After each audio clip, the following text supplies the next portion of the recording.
சிதம்பரம் பிரபஞ்ச நடனத்தின் நகரமாக மாறுவதற்கு நீண்ட காலத்திற்கு முன்பே அது தில்லை வனம் என அழைக்கப்பட்ட ஒரு பழமையான பேராற்றல் நிறைந்த வனமாக இருந்தது.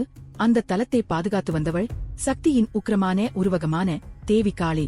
படைப்பின் தாளமான ஆனந்த தாண்டவத்தை வெளிப்படுத்த சிவபெருமான் நடராஜராக அங்கு வந்தார். ஆனால் காளி அவரை தடுத்து, இந்த வனத்தில் என் வார்த்தைதான் சட்டம், இங்கு என்னுடையதை தவிர வேறு எந்த தாளமும் ஒலிக்கக்கூடாது என்று கூறினாள்.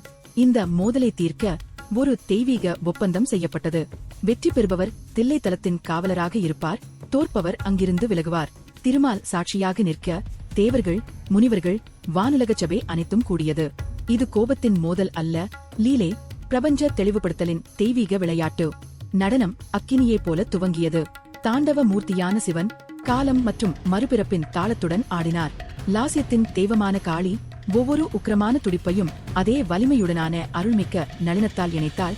சிவன் புயலானால் அதன் உள்ளே மின்னல் காளி. இருவரும் சமமாய் இணைந்து ஒளியின் ஒரே அதிர்வாக கலந்தனர். ஆனால் அந்த நடனம் திறமையை மீறும் ஒரு வெளிப்பாட்டை நோக்கிச் சென்றது. அசைவின் உச்சியில் சிவனின் காதணி விழுந்தது.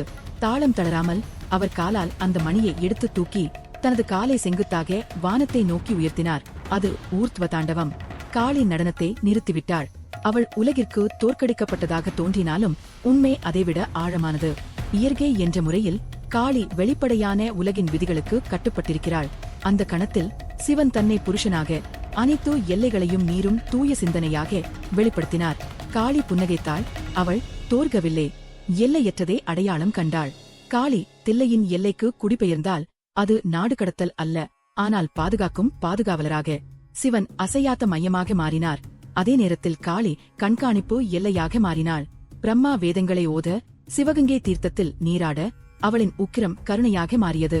அவள் இரண்டு புனித ரூபங்களாக வெளிப்பட்டாள், உக்கிரமான தில்லை காளி மற்றும் அமைதியான பிரம்ம சாமுண்டேஸ்வரி. இன்றும் அவரது ஆலயம் நகரின் விளிம்பில் நிற்கிறது. சிவன் சித் சபையில் தன் நடனத்தை தொடர்ந்து ஆடுகிறார். தில்லைவனம் என்பது தமிழ்நாட்டில் உள்ள ஒரு காடு மட்டுமல்ல, அது நம் மனத்தின் காடு. மேலாதிக்கத்திற்காக நம்முள் நடைபெறும் போராட்டமே. காளி நமது ஜீவாத்மாவை குறிக்கிறது, தனிப்பட்ட ஆன்மா மற்றும் தனது சொந்த வாழ்க்கையை ஆள முயலும் அகங்காரம். பரமாத்மாவான சிவன் இதயத்திற்குள் நுழையும் போது அகங்காரம் தெய்வத்துடன் மோத வேண்டி வருகிறது. ஊர்த்வ தாண்டவம் என்பது அந்த மீறலின் தருணமாகும். நமது உடல் இயற்கைக்கு சொந்தமானது என்றாலும் நமது ஆன்மா எல்லையற்றவற்றுக்கு சொந்தமானது என்பதை உணர்த்தல். காளியை தரிசிப்பது நமக்குள் உறங்கும் சக்தியை உணரச் செய்கிறது. நடராஜரை காணுதல் நம் உள்ளத்தில் அமைதியை நிறுவுகிறது. இருவரும் ஒன்றாக நம் வாழ்வியல் நித்திய நடனமாக விளங்குகின்றனர். ஓம் நம சிவாய.